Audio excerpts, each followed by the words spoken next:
Today this is the second session of direct and indirect narration. This is the second section and we are learning the transformation, the changes that take place while transforming sentences from direct speech into indirect speech. कल हमने सीखा था कि inverted commas हटा करके that लगाते हैं या दूसरे तरीके के जब कोई सेंटेंस आएंगे तो उसमें इफ़ या वेदर या और कोई कंजंक्शन लगेगा, एक प्रॉपर कंजंक्शन हम लगाते हैं कॉमा इन्वर्टेड कॉमास को हटा करके। इसके अलावा अगर रिपोर्टिंग वर्ब पास्ट में है तो हम टेंसेस को चेंज करते हैं, जो रिपोर्टेड स्पीच का टेंस होता है उसमें बदलाव करना पड़ता है। और क्या बदलाव होता है, जैसे हमने आपको बताया था, present definite, past indefinite, past indefinite, past perfect. Past perfect में कोई चेंज नहीं होता है। उसके बाद फिर present continuous, past continuous, past continuous, past perfect continuous, और पास्ट परफेक्ट कॉन्टिन्यूअस में कोई बदलाव नहीं होता है। फिर उसके बाद प्रेजेंट परफेक्ट टेंस होता है, पास्ट परफेक्ट टेंस, और present perfect continuous past perfect continuous tense में बदल जाता है। इस तरह के ये टेंसेस के चेंजेस थे जो मैंने आपको बताया था। अब आज हम कुछ और चेंजेस देखते हैं कि मॉडल ऑक्सिलरी वर्ब्स जब आते हैं तो उसमें कैसे चेंजेस करते हैं। तो इसमें बहुत ही थोड़े से चेंजेस हैं, जैसे शैल, विल, कैन, मे। इनको हम शैल को शुड में, विल को वुड में, कैन को कुड में और मे को माइट में बदलते हैं जब हमारे रिपोर्टिंग वर्ब का टेंस पास्ट में होगा। तो if reporting verb is in past tense we change shall into should, will into would, can into could, may into might. और इसके अलावा शुड अगर है, वुड है, मे माइट है, कुड है, मस्ट है, ऑट टू है, हैड बेटर और यूज्ड टू, इस तरह के ये मॉडल ऑक्सिलरी वर्ब्स हैं। इनमें हम कोई बदलाव नहीं करते हैं, ये जो हैं वही रह जाएंगे, इसमें कोई चेंजेस हम नहीं करेंगे, चाहे वो हमारा रिपोर्टिंग वो पास्ट में ही हो तब भी। हम सेंटेंसेस कुछ देख लेते हैं। डायरेक्ट स्पीच में सेंटेंस है, I said I can run faster than him. मैंने कहा मैं उससे तेज दौड़ सकता हूं। इसको जब चेंज करेंगे, ये पास्ट में है इसलिए इसके टेंस में बदलाव करना है। कैन बदल जाएगा, कैन कुड में बदलता है। तो I said that, inverted commas हटा करके दैट लगाएंगे और आई रहेगा और कैन कुड में बदल जाएगा। I could run faster than him. ये आई जो है ये इसलिए आई रहेगा क्योंकि प्रोनाउन, फर्स्ट पर्सन का प्रोनाउन सब्जेक्ट के पास जाता है और सब्जेक्ट भी आई है, इसलिए ये आई ही रह जाएगा। अगर यहां पे ही होता तो फिर हम उसको ऑब्जेक्ट के हिसाब से बदलते। तो वैसे थर्ड पर्सन थर्ड ही पर्सन रहता है, थर्ड पर्सन में कोई बदलाव नहीं होता है। फर्स्ट पर्सन और सेकंड पर्सन को हमें देखना पड़ता है। फर्स्ट पर्सन सब्जेक्ट के हिसाब से बदलता है और सेकंड पर्सन यानी यू ये ऑब्जेक्ट के हिसाब से बदलता है। यहाँ अगर ऑब्जेक्ट है तो ठीक है, अगर ऑब्जेक्ट नहीं है तो हम उसको थर्ड पर्सन मान लेते हैं। हम इसको और आगे भी डिस्कस करेंगे। अभी इन सेंटेंसेस को देखते हैं जो मॉडल ऑक्सिलरी वर्ब्स में चेंजेस करते हैं। He said I shall go home. उसने कहा मैं घर जाऊंगा। अब यहां पे आई जब फर्स्ट पर्सन सब्जेक्ट के पास जाएगा तो वो थर्ड पर्सन ही है, तो इसलिए हमें इसको भी इसी के हिसाब से बदलना है। ही सेड दैट, इन्वर्टेड कॉमास हटा के दैट लगा दिया और आई बदलेगा ही के हिसाब से और ये ही हो जाएगा। ही शैल शुड होता लेकिन ही के साथ में विल आता है, इसलिए ही के साथ में अब यहां वुड को हम यूज करेंगे। He would go home.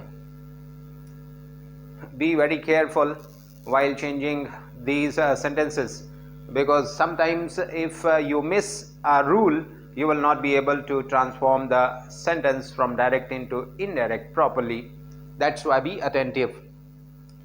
Next sentence, he said I must go. यहां पे आपको हमने बताया कि must में कोई चेंज नहीं होता है। उसने कहा हमें अवश्य जाना चाहिए। He said that, अब आई फिर से बदल गया ही सब्जेक्ट के हिसाब से, तो सब्जेक्ट के हिसाब से ये आई ही हो जाएगा। मस्ट में कोई बदलाव नहीं होगा और फिर go. He said that he must go. Next sentence, he said to me the teacher should teach us. Said to told में बदल जाता है।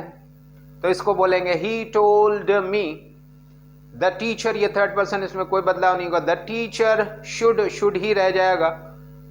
शुड टीच अस, ये सब्जेक्ट के हिसाब से ही थर्ड पर्सन है, तो थर्ड पर्सन के लिए प्लोरल नंबर यहाँ पे अस के बजाय देम हो जाएगा।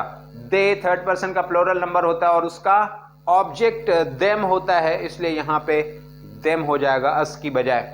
हम प्रोनाउन के रूल्स भी अभी आपको अलग से बताएंगे।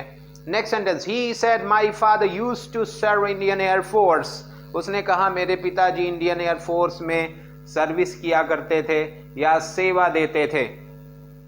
ही सेड दैट, इन्वर्टेड कॉमास हटा के दैट लगाया।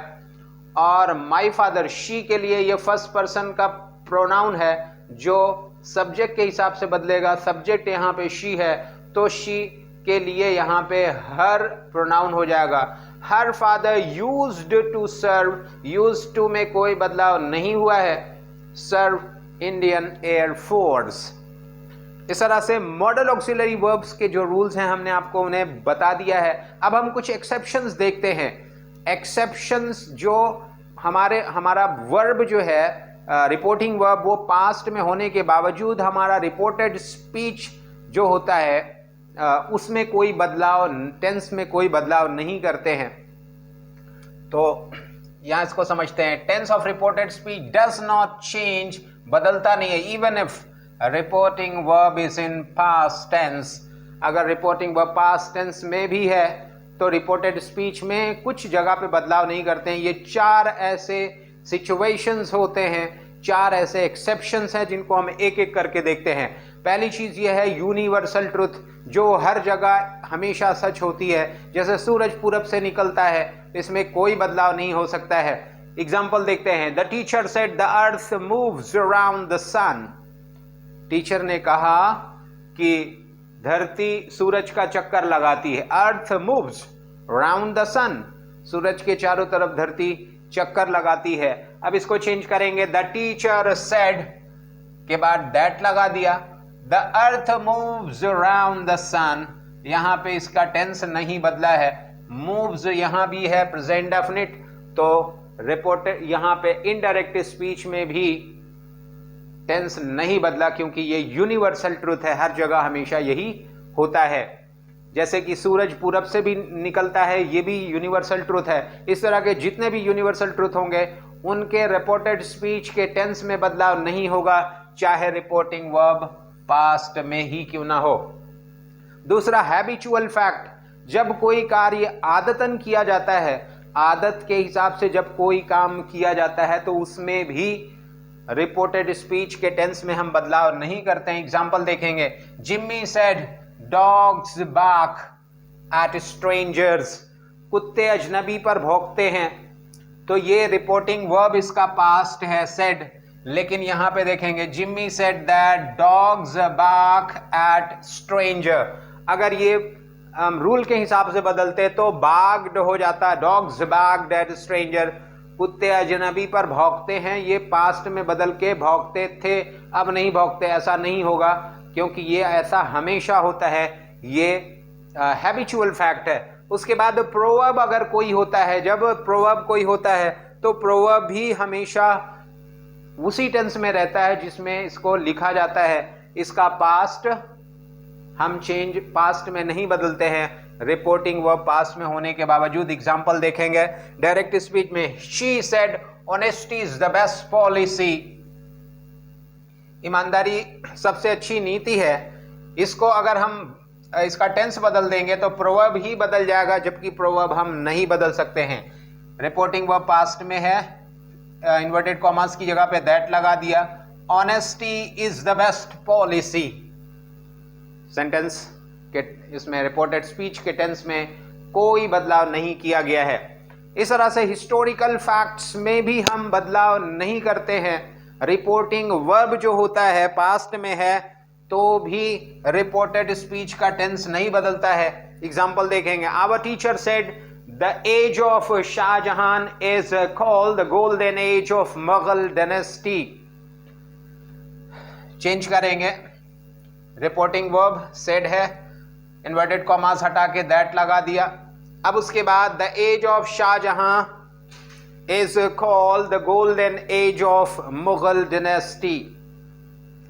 तो आपने देख लिया कि यहाँ पे is called ही है और इसको हमने चेंज नहीं किया है क्योंकि ये हिस्टोरिकल फैक्ट है। और इसके अलावा जैसे Samudragupta is called Napoleon of India, और भी इस तरह के हिस्टोरिकल फैक्ट्स हैं जिनके टेंस में हम बदलाव नहीं करते। हमने 4 आपको एक्सेप्शंस बताए, पहले यूनिवर्सल ट्रूथ, दूसरा हैबिचुअल फैक्ट, तीसरा प्रोवर्ब, और हिस्टोरिकल फैक्ट्स में हम बदलाव टेंस में रिपोर्टेड स्पीच के नहीं करते हैं, भले ही हमारा रिपोर्टिंग वर्ब वो पास्ट में हो। पहले हमने देखा था कि अगर हमारा रिपोर्टिंग वर्ब प्रेजेंट या फ्यूचर में है तो रिपोर्टेड स्पीच का टेंस नहीं बदलता, लेकिन रिपोर्टिंग वर्ब पास्ट में है तो रिपोर्टेड स्पीच के टेंस में हम बदलाव करते हैं। और कैसे करते हैं हमने ये भी बताया। और यहाँ पर जो हमने बताया है वो एक्सेप्शंस हैं। रिपोर्टिंग वर्ब पास्ट में होने के बावजूद you can not change reported speech, the tense of reported speech. I hope that this video will help you to change sentences from direct speech into indirect speech, and after this video you will come to know some more facts about transformation of sentences from direct into indirect speech. On the basis, the sentences on the basis of meanings are assertive. We are going through assertive sentences. अभी हम assertive सिर्फ पढ़ रहे हैं, इसके बाद interrogative पढ़ेंगे, interrogative बाद imperative, optative और exclamatory हम एक के बाद एक पढ़ेंगे। अब बाकी की चीज़ें हम नेक्स्ट वीडियो में, आप सीरियल से इसको देखते रहेंगे। डायरेक्ट इनडायरेक्ट नरेशन के जितने भी सेशंस हम अपलोड करेंगे वो एक सीक्वेंस में रहेंगे, एंड अगर आप रेगुलरली इसको पढ़ रहे हैं तो you will be benefited with the videos that I'm going to upload for you to make you understand changes that take place while transforming sentences from direct into indirect narration. Thanks for watching Dynamic Natural English, and share the video to your friends and relatives, and meet you in the next video.